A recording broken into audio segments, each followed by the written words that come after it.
दोस्तों एक बार फिर से अमेरिका की दोहरी नीति यानी कि उसके डबल स्टैंडर्ड सामने आ गए। एक तरफ भारत को खुश करने के लिए F-35 जेट्स जैसे एडवांस्ड फाइटर जेट देने का वादा और दूसरी तरफ पाकिस्तान को चुपके से पैसे और वेपन्स ऑफर करना। ये क्या दोस्ती है या एक फ्रॉड?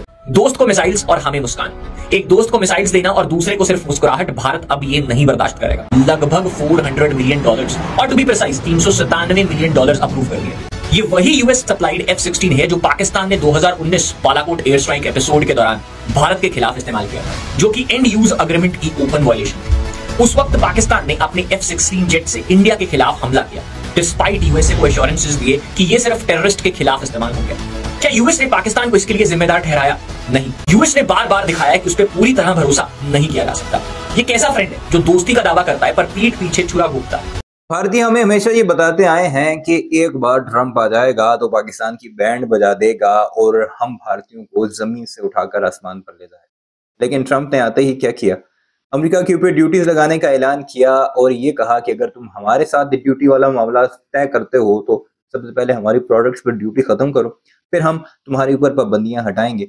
और अब F-35 भी जबरदस्ती थोपने की कोशिश की जा रही है, जबकि दूसरी तरफ जिस पाकिस्तान पर पाबंदियां लगानी थी उसके F-16 के लिए $397 मिलियन की इमदाद का बाकायदा तौर पर ऐलान कर दिया है। और अब साथ ही साथ जो खबर भारतीय मीडिया दे रहा है या भारतीय सहाफी दे रहे हैं उसके मुताबिक साथ ही साथ अमेरिका ने पाकिस्तान को एक एडवांस मिसाइल सिस्टम भी ऑफर कर दिया है। अभी मिसाइल सिस्टम क्या है इसकी तफसीलात तो भी ज्यादा सामने नहीं आई, सिर्फ ये कहा गया है कि अमेरिका पाकिस्तान को जहाजों के साथ लगने वाला एक एडवांस सिस्टम ऑफर कर रहा है और वो F-16 के साथ भी पाकिस्तान लगा सकता है या फिर दूसरे अपने एडवांस्ड एयरक्राफ्ट के साथ लगाकर दुश्मन के ऊपर, और दुश्मन कौन है? वो हमारा भारत ही है, उसके खिलाफ हमले कर सकता है। हालांकि F-16 के बारे में पाकिस्तान और अमेरिका का यह एग्रीमेंट है कि पाकिस्तान ने भारत के अगेंस्ट F-16 को यूज नहीं करना, सिर्फ दहशतगर्दी के खिलाफ करना है। और दहशतगर्दी तो पाकिस्तान में भारत ही फैला रहा है, तो इसलिए पाकिस्तान कोई ना कोई जवाब ढूंढ कर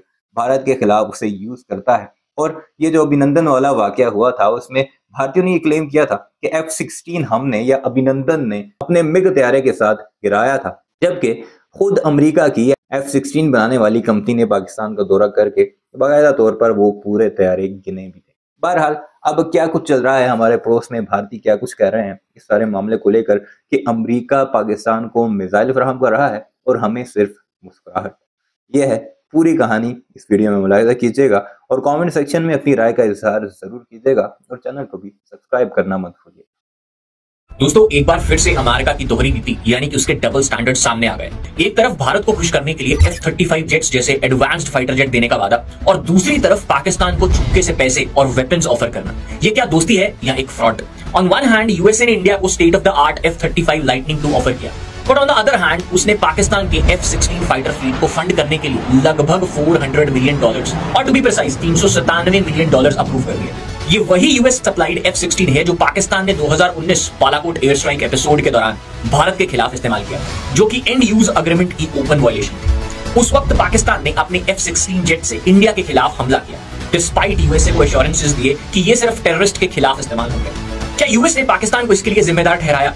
नहीं, बल्कि वाशिंगटन आज भी पाकिस्तान के F-16 सस्टेनमेंट को फंड कर रहा है। दोस्त को मिसाइल्स और हमें मुस्कान। एक दोस्त को मिसाइल्स देना और दूसरे को सिर्फ मुस्कुराहट भारत अब ये नहीं बर्दाश्त करेगा। इससे पहले भी यूएस ने ऐसा दोगलापन दिखाया है। याद है कारगिल वॉर 1999, जब इंडिया को तुरंत जीपीएस डेटा चाहिए था पाकिस्तानी इन्फिल्ट्रेटर्स को टारगेट करने के लिए। अमेरिका ने जीपीएस एक्सेस देने से मना कर दिया और ये इफेक्टिवली हमारी मिलिट्री को जंग के बीच में अंधा करने वाली बात है। उस धोखे ने भारत को अपना नाविक नेविगेशन सिस्टम डेवलप करने के लिए मजबूर किया, पर इससे अंकल सैम की हिपोक्रेसी भी एक्सपोज हो गई। वो पब्लिक में इंडिया को मेजर डिफेंस पार्टनर बुलाता है, लेकिन जब सच में जरूरत पड़ती है तो हमें अकेला छोड़ देता है। चाहे कारगिल में क्रूशियल इंटेल डिनाई करना हो या पाकिस्तान के द्वारा अमेरिकन वेपन्स का मिसयूज पर आंख बंद करना हो, यूएस ने बार बार दिखाया कि उस पर पूरी तरह भरोसा नहीं किया जा सकता। ये कैसा फ्रेंड है जो दोस्ती का दावा करता है पर पीठ पीछे छुरा घूमता है? आज जब यूएस भारत को एक मुस्कुराहट के साथ F-35 ऑफर कर रहा है, वही पीछे से पाकिस्तान को वेपन दे रहा है। एक कड़वा डबल स्टैंडर्ड जो भारत को अभी और नजरअंदाज नहीं करना चाहिए। और आज की अपनी इस वीडियो में सबसे बड़ा सवाल यही है कि भारत को कौन सा फाइटर जेट परचेज करना चाहिए और हमें इस यूएस के डबल स्टैंडर्ड्स को कैसे रिस्पॉन्ड करना चाहिए। जिसके लिए आइए सबसे पहले हम कंपेयर करते हैं अपने ऑप्शंस को, F-35 और रशियन Su-57 को। देखिए भारत के लिए एक पावरफुल और रिलायबल फाइटर जेट चुनना सिर्फ एक टेक्निकल डिसीजन नहीं है, बल्कि एक स्ट्रैटेजिक और जियोपॉलिटिकल फैसला भी है। अगर भारत F-35 खरीदता है तो अमेरिकन ओवरसाइट एक कांस्टेंट हेडेक बन जाएगा। वॉशिंगटन अपने नो गो क्लॉजेस को बार बार इंपोज करता रहेगा। हम इस जेट के सेंसर्स या डेटा को कभी फ्रीली यूज ही नहीं कर पाएंगे और हम इसे अपने कुछ एग्जिस्टिंग सिस्टम्स के साथ कभी इंटीग्रेट नहीं कर पाएंगे। रिपोर्ट्स यहां तक कहती हैं कि यूएस चाहता है कि F-35 को Indian S-400 air defence system के पास भी ना लाया जाए। मतलब अगर हम एक तरफ रशियन S-400 ले रहे हैं और दूसरी तरफ F-35, तो दोनों को एक साथ प्रॉपर्ली ऑपरेट करना कभी पॉसिबल ही नहीं होगा।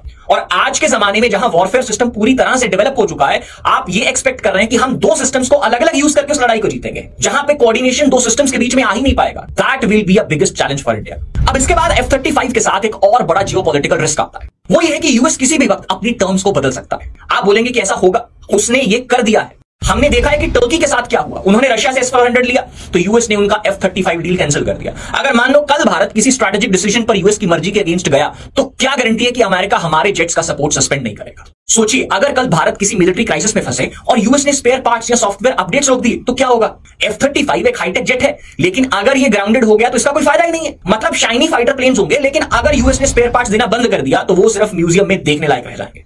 अब इसके मुकाबले अगर Su-57 डील को अगर हम ध्यान से देखें, तो रशिया सिर्फ फाइटर जेट बेचने के लिए तैयार नहीं है, बल्कि पूरी टेक्नोलॉजी शेयर करने को तैयार है। डिजाइन एक्सपर्टीज से लेकर लोकल प्रोडक्शन तक रशिया सब दे रहा है। उनका कहना है कि अगर भारत हां करता है तो Su-57 का प्रोडक्शन इंडिया में हम इसी साल शुरू कर देंगे। अब अगर हम दूसरा एस्पेक्ट कॉस्ट फैक्टर को देखें, तो यहां भी Su-57 एक बेहतर डील लग रहा है। देखिए, F-35 की कॉस्ट सिर्फ परचेज प्राइस में $80 मिलियन पर यूनिट है। ये हम सिर्फ परचेज प्राइस की बात कर रहे हैं, इसमें मेंटेनेंस कॉस्ट हमने ऐड नहीं करा है, जो इंडियन रुपीस में तकरीबन 700 से 800 करोड़ रुपए का है। आप देखो यूएस की स्ट्रेटजी भी देखो। अभी जो हमने शुरुआत में बात करी $397 मिलियन वाली, वो उसने पाकिस्तान को क्यों दिए हैं? जस्ट कि वो अपने F-16 की मेंटेनेंस कॉस्ट को बियर कर पाए। और इसी वजह से कहा जाता है कि F-35 को चलाने और मेंटेन करने का खर्चा किसी भी फाइटर जेट में सबसे ज्यादा है। लेकिन दूसरी तरफ रशियन जेट्स हिस्टोरिकली सस्ते होते हैं और उनका ऑपरेशनल कॉस्ट भी कम है। जैसे Su-57 की कॉस्ट $35 to $40 मिलियन है, यानी 350 से 400 करोड़ रुपए का हमें ये एक जेट पड़ेगा। इंडिया रशिया के साथ रूपी रूबल ट्रेड मॉडल भी डिस्कस कर सकता है, जिससे फॉरेन एक्सचेंज रिजर्व्स भी हमारे बढ़ सकते हैं। और अगर Su-57 इंडिया में बनता है तो इससे भारत की इकोनॉमी में बड़ा बूस्ट मिलेगा, नए जॉब्स क्रिएट होंगे और हमारा इंडस्ट्रियल बेस और ज्यादा स्ट्रांग होगा।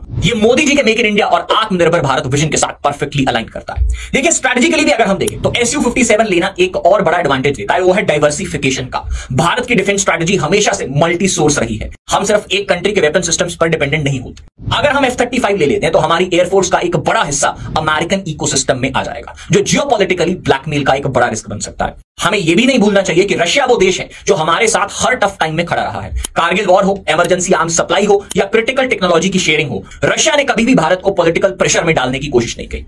एयरक्राफ्ट कैरियर से लेकर S-400 एयर डिफेंस तक रशिया ने हमेशा इंडिया को ओपन हैंडेड डील्स दी हैं, बिना किसी जियोपॉलिटिकल स्ट्रिंग्स के। और रशिया की इसी मदद की वजह से हम आज ब्रह्मोस मिसाइल में देखिए कितना एक्सेल कर रहे हैं। हम आज की डेट में उसे एक्सपोर्ट तक कर रहे हैं। लेकिन अगर भारत F-35 लेता है तो वॉशिंगटन की पॉलिटिकल नाराजगी की टेंशन हमें हमेशा रहेगी। यूएसए अपने डिफेंस डील्स को एक डिप्लोमैटिक लेवरेज की तरह यूज करता है, जो उनके खिलाफ गया उसकी सपोर्ट रोक दी जाती है। टर्की ने S-400 लिया, यूएसए ने उसका F-35 कैंसिल कर दिया। कल अगर भारत किसी अमेरिकन पॉलिसी से एग्री नहीं करता तो क्या गारंटी होगी कि यूएस हमें F-35 के स्पेयर पार्ट्स और उसकी मेंटेनेंस अपग्रेड्स देता रहेगा?